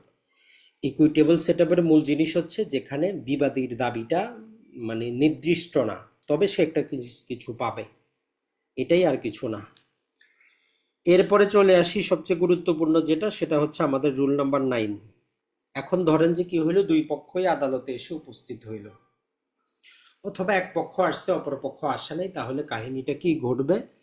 ওইটাই 9 নাম্বার রুলস আপনাকে বলে যে বাদী বিবাদীর উপস্থিতি এবং অনুপস্থিতির ফলাফল মামলার প্রথম দিনে যদি বাদী অথবা বিবাদী উপস্থিত থাকে কি হবে, আর যদি উপস্থিত না থাকে তাহলে কি হবে। অনেকগুলা জিনিস আছে এখানে, জাস্ট গুরুত্বপূর্ণ মোটামুটি 5টার মতো রুলস পড়লেই ফাটাফাটি। একটা জিনিস মনে রাখবেন যে আপনি উপস্থিত হয়েছেন, কিন্তু বাদী হিসাবে সমন জারি করাইতে পারেন নাই। দেওয়ানি মামলায় সমন জারি করানো আপনার দায়িত্ব, আদালতের কিছু আসে যায় না, যেহেতু প্রাইভেট ম্যাটার। তো বলতেছে যে যদি আপনার সমনটা জারি না হয়, নির্দিষ্ট দিনে উপস্থিত হইছেন, তাইলে এই যে আবার আপনি নতুন করে সমন প্রেরণ করাইতে হবে, আপনার আপনার সমনটা জারি হয় নাই, ফেরত আসছে। তো শুনানির দিন বলতেছে যে 1 মাসের মধ্যে আপনি আবার নতুন করে একটা আবেদন করবেন। তাইলে দেওয়ানি মামলা যখন আপনি সাবমিট করেন, সমনটা জারি করানো আদালতের জন্য প্রথমে আপনার ওই আর্জিটাই আপনার জন্য একটা দরখাস্ত যে সমন জারি করে দেন। জারির পরে সমন ইস্যু করে দেন, তো ইস্যুর পরে সেটা জারি হয় না, হয়তো বিবাদীকে পাওয়া যায় নাই, নানা প্রকার কারণবশত ফেরত আসছে, তাইলে আপনি 1 মাসের মধ্যে আবেদন করবেন। এইটাই পরীক্ষায় মাঝে মধ্যে আসে, যে সমন জারিতে বিবাদীর দোষে যদি সমন জারিতে আপনি কি হয়, যদি ফেরত আসে, জারি না হয়, তাইলে কত দিনের মধ্যে নতুন দরখাস্ত করতে হবে? 1 মাসের মধ্যে। এখন যদি আমরা দেখার চেষ্টা করি যেগুলো আমাদের পরীক্ষায় আসার মতো, সেটা হচ্ছে যেটা, যে যদি বাদীর দোষে আপনি মামলা করছেন, আপনার দোষে হয়তো আপনি টাকা পয়সা দেন নাই, ফি দেন নাই, উপস্থিত হন নাই, অ্যাপ্লিকেশন করেন নাই, আপনার দোষে যদি কি হয়, আপনার মামলাটা যদি খারিজ হয়, তাহলে আপনি কি করতে পারবেন, বাদীর দোষে যদি খারিজ হয় তাহলে নতুন মামলা দায়ের করা যাবে না। এটা জিনিস মনে রাখবেন। আপনি আরজি সাবমিট করছেন, করার পরে আপনার আপনার নিজের কারণে সমনটা জারি হয় নাই। কেমন হইতে পারে, ওই যে 1 মাসের মধ্যে আপনি অ্যাপ্লিকেশন হয়তো করেন নাই, অথবা প্রথম পর্বে আপনি ফি জমা করেন নাই, আপনার আদালতের মাধ্যমে বা পত্রিকায় বিজ্ঞপ্তি দেওয়ার দরকার ছিল, আপনি দেন নাই। মূল কথাটা হচ্ছে যে মামলা করছে তার দোষের কারণে যদি সমন জারি যদি না হয়, তাহলে কি হবে, মামলাটা যদি খারিজ হয় তাহলে আপনি নতুন মামলা করতে পারবেন না। আপনার প্রতিকার থাকবে কি, ওই যে যেটা খারিজ হয়েছে ওই খারিজ আবেদন রদ করার দরখাস্ত করবেন, নতুন করে মামলা করা যাবে না। এই দুটাই মাঝে মধ্যে পরীক্ষায় আসে, যে বাদীর দোষে মামলা খারিজ হইলে নতুন মামলা দায়েরের ক্ষেত্রে নিয়ম কি হবে। নতুন মামলা করা যাবে, নতুন মামলা দায়েরে বাধা হবে, কোনো সমস্যা নেই, না নির্দিষ্ট পরিমাণ জরিমানা করবে। তাহলে বাদীর দোষে মামলা খারিজ হইলে নতুন মামলা দায়ের করা যাবে না। এখন আসি 9-এ। ওই যে আপনার কারণে মামলাটা খারিজ হয়েছে, আপনি বাদী ছিলেন, তো এখানে নর্মাল নিয়ম দুইটা। যে কোনো দেওয়ানি মামলা যদি ধরেন যে যে কোনো কারণবশত খারিজ হয়, মানে ডিসমিস হয়, তো 1 মাসের মধ্যে আপনি ওই আদালতে একটা অ্যাপ্লিকেশন দেন যে স্যার মামলাটা কি করেন আবার একটু শুনেন, খারিজ যেটা ডিসমিস করছেন ওই আদেশটা তুলে নেন। তো এটার জন্য বিচারককে সন্তুষ্ট করাইতে হয় যে কেন আপনি আসেন নাই, কি সমস্যা। তো এটাকে রোধ করার জন্য 9-এ যুক্ত করে দিয়ে বলতেছে যে 1,000 টাকা আপনি কি করবেন, কস্ট দিবেন, আদালতে জমা করবেন। তাইলে আর বিচারককে আপনার কি করতে হবে না, কারণ দেখাইতে হবে না যে কেন আসতে পারেন নাই, কেন খারিজ হয়েছে। তাহলে এই খরচটাই পরীক্ষায় আসে, যে যদি কত টাকা প্রদান করলে সরাসরি খারিজ আদেশ রদ করা যায়, তাহলে 1,000 টাকা কস্ট। এখন আসি যে মামলাটা একতরফা নিষ্পত্তি হয়ে গেছে, আগেরটা ছিল খারিজ হয়েছে, এটা হচ্ছে যে হয়তো আপনি বিবাদী হিসাবে আসেন নাই, বাদী টোটাল কন্টেস্ট করে মামলা জিতে নিছে, একতরফা ডিক্রি হয়েছে এক্সপার্টে। এখন আপনার হুশ হইল যে না, আমি এটা দরখাস্তটা দিয়ে কি করব, ডিক্রিটাকে রদ করব। তাইলে 13 নম্বরে আপনাকে কি বলে যে যেদিন থেকে ডিক্রি হবে 30 দিনের মধ্যে অ্যাপ্লিকেশন দিবেন, বিচারককে সন্তুষ্ট করাবেন, কেন আসতে পারেন নাই, কি কারণ, বিচারকের ইচ্ছার উপর তাও নির্ভর করে। তো এইটাকে রোধ করার জন্য 13-এ যুক্ত করে দিয়ে বলতেছে যদি 3,000 টাকা আপনি খরচ দেন আর 30 দিনের মধ্যে যদি অ্যাপ্লিকেশন করেন, তাইলে ওই অ্যাপ্লিকেশনেই ডিক্রিটা রদ হবে। তাহলে টোটাল আমাদের এখানে দুইটা কস্ট আছে, এই দুইটাই আসে। তাহলে যদি মামলা খারিজ হয় 1,000 টাকা দিয়ে সরাসরি রদ করা যায়, আর যদি একতরফা ডিক্রি হয়ে যায় সেটা 3,000 টাকা দিয়ে রদ করা যায়। এই দুইটার উপর থেকে দেখবেন যে লিখিত পরীক্ষায় অনেক বিশ্লেষণধর্মী আপনার পরীক্ষা আপনার কাছে আসে, আপনার বলে যে এরকম একটা আপনি বিবাদীর মামলার আইনজীবী ছিলেন, আপনি সময় মতো যান নাই বা বিবাদী আসে নাই, যার কারণে কি হয়েছে, একতরফা ডিক্রি হয়ে গেছে। এখন আপনি সবচেয়ে ভালো কি পরামর্শ দিবেন, আপনার কাছ থেকে পরামর্শ চায়। তো আপনি দেখেন দুইটা পরামর্শ আপনি তখন উল্লেখ করতে হবে, যে রুল নাম্বার 13-র অধীনে চাইলে আমি কি করতে পারি, 30 দিনের মধ্যে দেরিতে আসার কারণ ব্যাখ্যা করে বিচারকের কাছে অ্যাপ্লিকেশন দিতে পারি। আর রুল নাম্বার 13-এর অধীনে আমি কারণ ব্যাখ্যা করা ছাড়াই 30 দিনের মধ্যে 3,000 টাকা কস্ট দিয়ে অ্যাপ্লিকেশন দিতে পারি। তাহলে এই দুইটার মধ্যে কোনটা আপনার জন্য ভালো, কোন, এই যে 13A-টা 3,000 টাকা দেওয়াটা হচ্ছে সবচেয়ে বেস্ট। কারণ হচ্ছে যে তখন আর বিচারক আপনারা জিজ্ঞেস করবে না কেন ডিলে হয়েছে, আর ওইটার মধ্যে বিচারকের ইচ্ছার উপর নির্ভর করে। আর যখন 3,000 টাকা দিবেন বিচারক আপনারা আর জিজ্ঞাসা করবে না। তাইলে আপনি মক্কেলকে এই পরামর্শ দিতে হবে যে 3,000 টাকা কস্ট দিয়ে একতরফা ডিক্রি সরাসরি রদ করা যায়, আর মামলা খারিজ হইলে 1,000 টাকা কস্ট দিয়ে খারিজ আদেশটা রদ করা যায়। আর যদি বাদীর দোষে যদি খারিজ হয় নতুন করে মামলা করা যাবে না, সমন জারিতে যদি ব্যর্থ হই 1 মাসের মধ্যে আবেদন করতে হবে। তাহলে এই 4টা রুলস যদি আপনি পড়েন যথেষ্ট, এগুলার বাইরে নর্মালি আসে না। তাহলে 9 নম্বরে অনেকগুলার মধ্যে 4টাই পড়বেন। ডিক্রি রদ করবেন 3,000 টাকা দিয়ে, খারিজ আদেশ রদ করবেন 1,000 টাকা দিয়ে, 1 মাসের মধ্যে সমন জারির আবেদন করবেন, আর যদি আপনার দোষে বাদীর দোষে মামলা খারিজ হইলে নতুন মামলা দায়ের করা যাবে না। তাহলে 9 নম্বর অর্ডারটা স্টার মার্ক দিয়ে রাখেন, এটা থেকে এমসিকিউ আসবেই আসবে। এরপরে 10, 11, 12, 13, 14, 15, 14 নম্বরটা একটু আছে। 10 নম্বরটার মধ্যে নর্মালি যদি আমরা বলি এটার মধ্যে থেকে আপনার পরীক্ষা কিছু আসে না, আপনার পড়ারও দরকার নাই, এটা আপনি টোটালটাই বাদ দিতে পারেন। 11 নম্বরটা ওই যে সেকশন 30 আমরা পড়ে আসছি, ডিসকভারি এবং ইন্সপেকশন 30 ধারার তদবির, এখানে তার একটু এক্সটেনশন দেওয়া আছে, আর কিছুই না।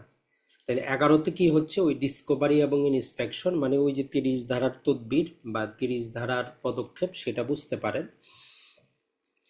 এখানে যে জিনিসটা বলতেছে যে 30 ধারা আমরা শুধুমাত্র পড়ছি যে ইন্টারোগেটরি জমা দিতে পারবেন, মানে আপনি আদালতের মাধ্যমে অপরপক্ষের কাছে দলিল দস্তাবেজ এগুলো চাইতে পারবেন, কিন্তু কত দিনের মধ্যে কিভাবে চাবেন। তো রুল নাম্বার 1 বলতেছে যে যেই দিন আদালত ইস্যু গঠন করবে 10 দিনের মধ্যে, তাহলে ইস্যু ফ্রেম করা 10 দিনের মধ্যেই আপনি যদি কিছু জানতে চান অপরপক্ষের কাছে 10 দিনের মধ্যে আদালতে জমা করতে হবে। তাহলে এই একটা সময়সীমা।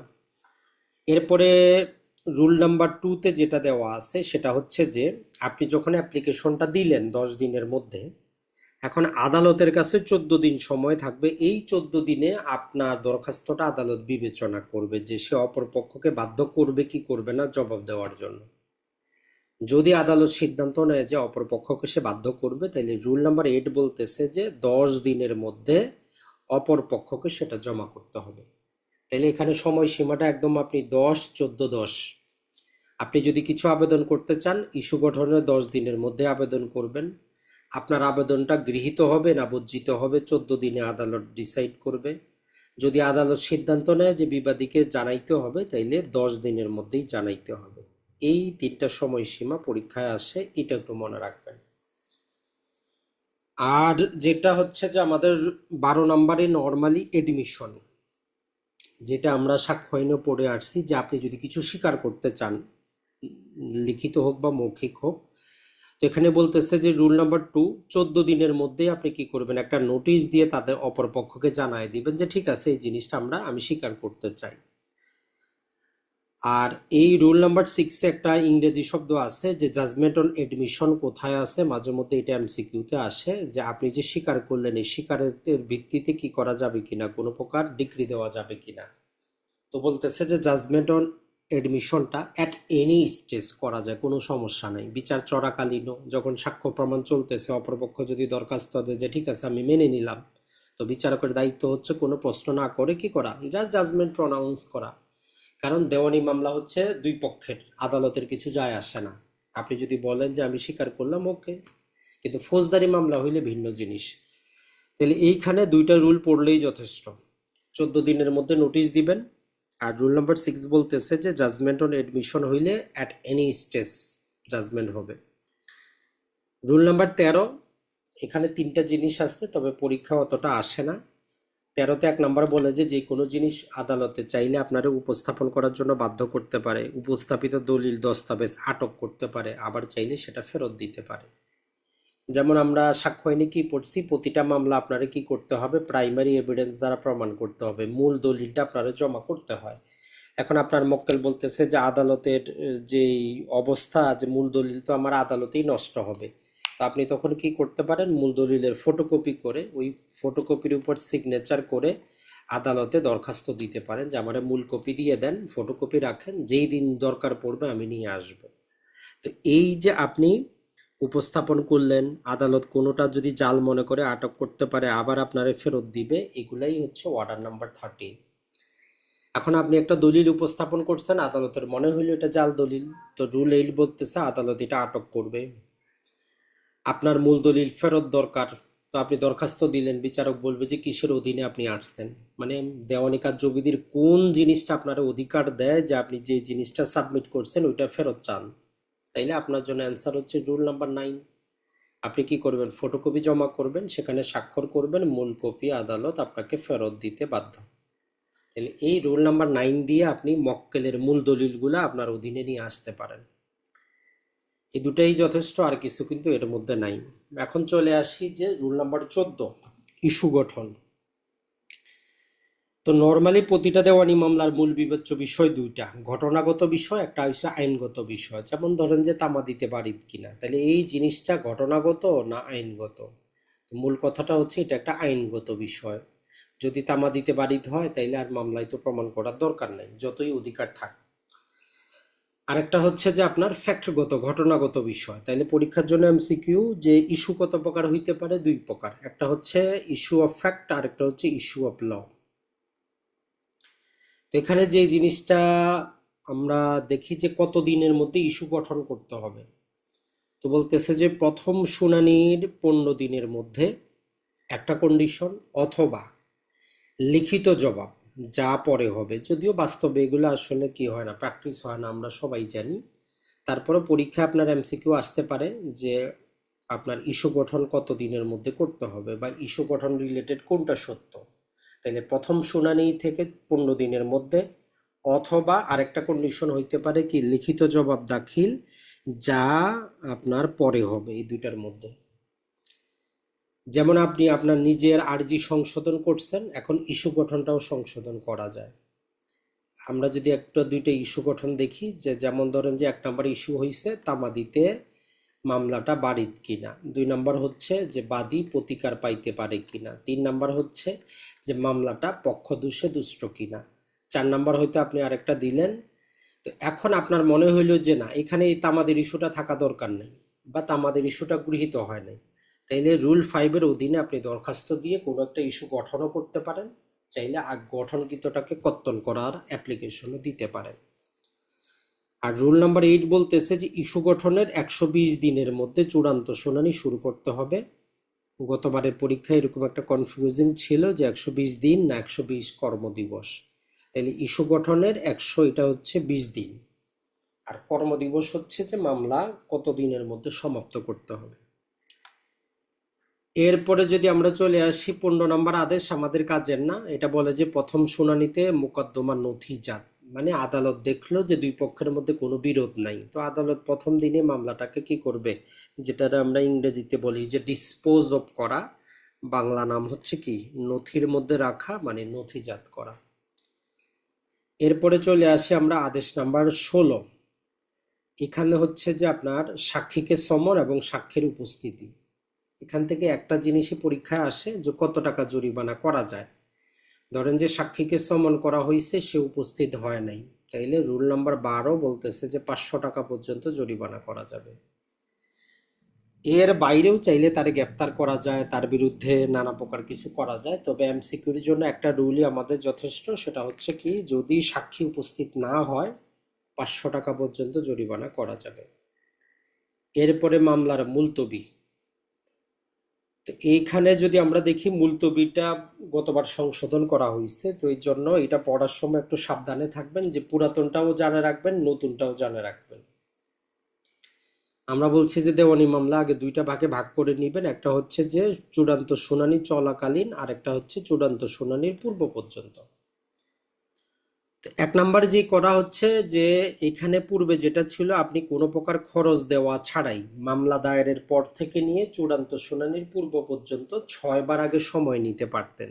পূর্বে ছিল 6 বার, ওইটারে কমিয়ে এখন 4 বার করা হয়েছে।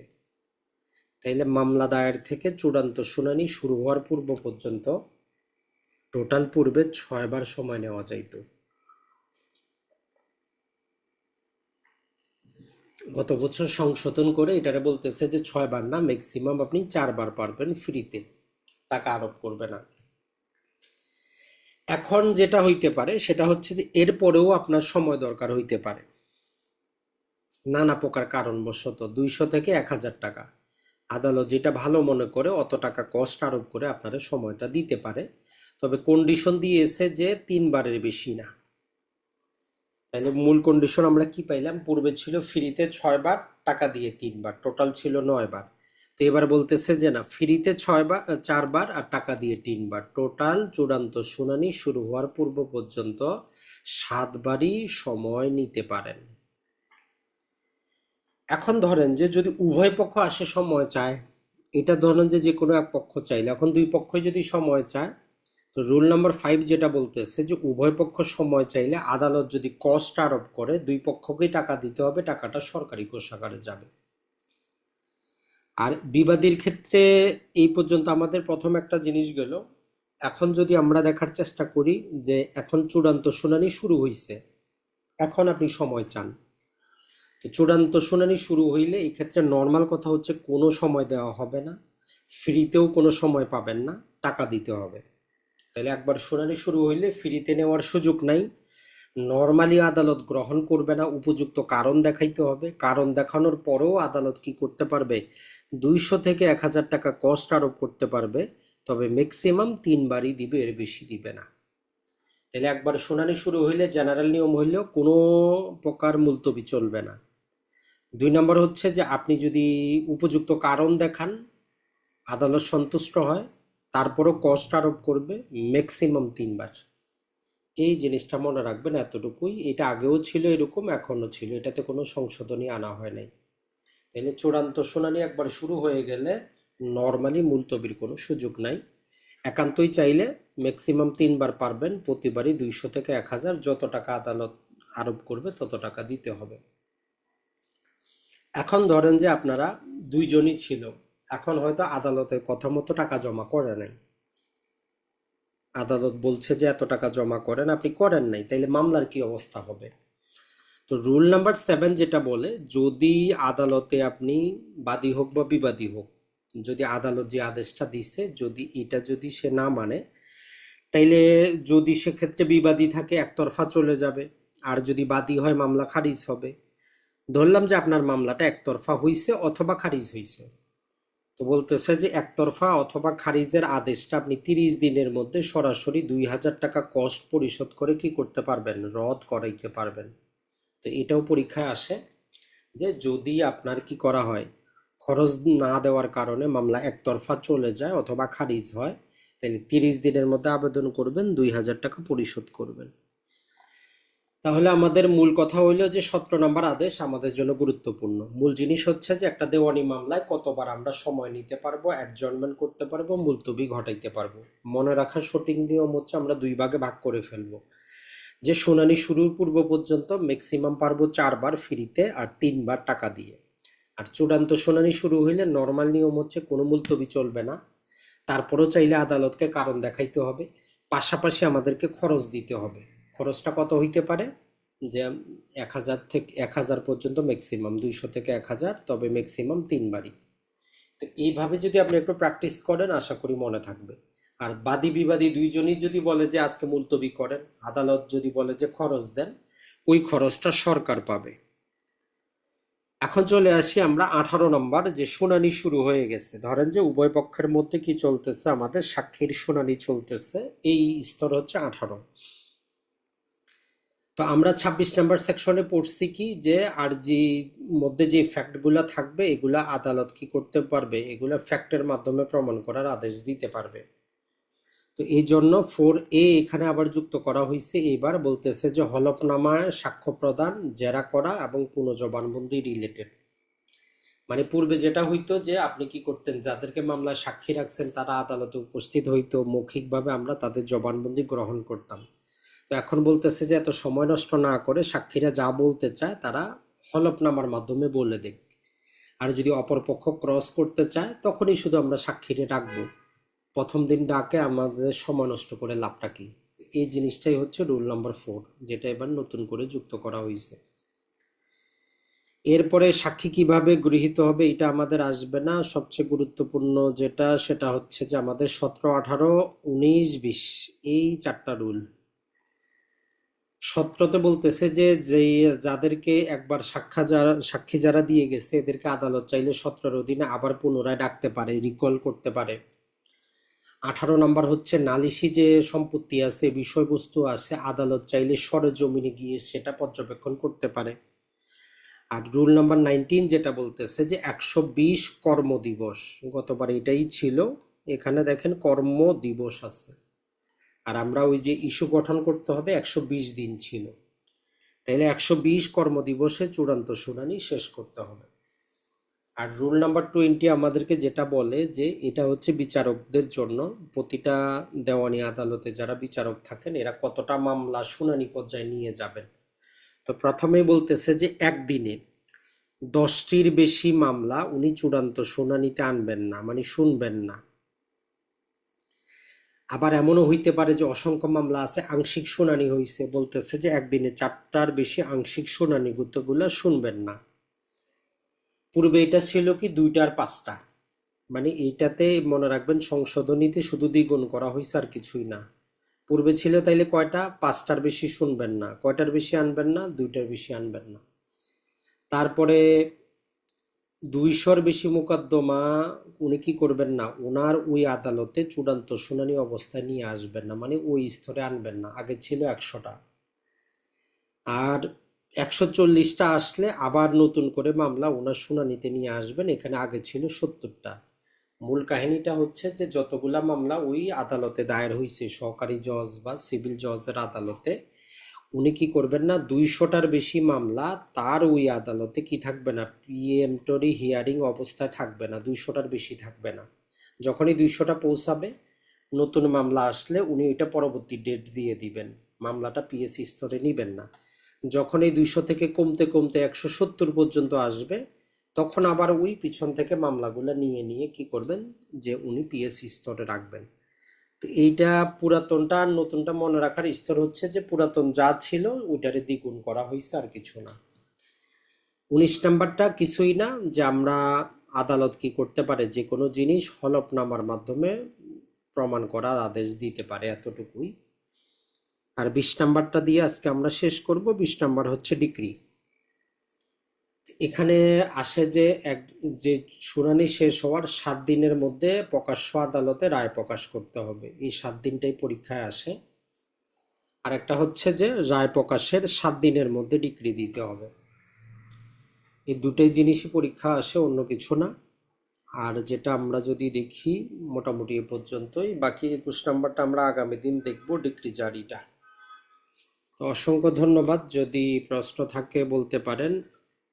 আর যেহেতু রমজানও চলে আসতেছে, মোটামুটি আমরা আগামী কালকে রমজান পর্যন্ত প্রতিদিন ক্লাস করার চেষ্টা করি, যেহেতু রমজান মাসে মোটামুটি বিরতি থাকবে। তাহলে কালকেও ক্লাস থাকবে আশা করি। ধন্যবাদ সবাইকে।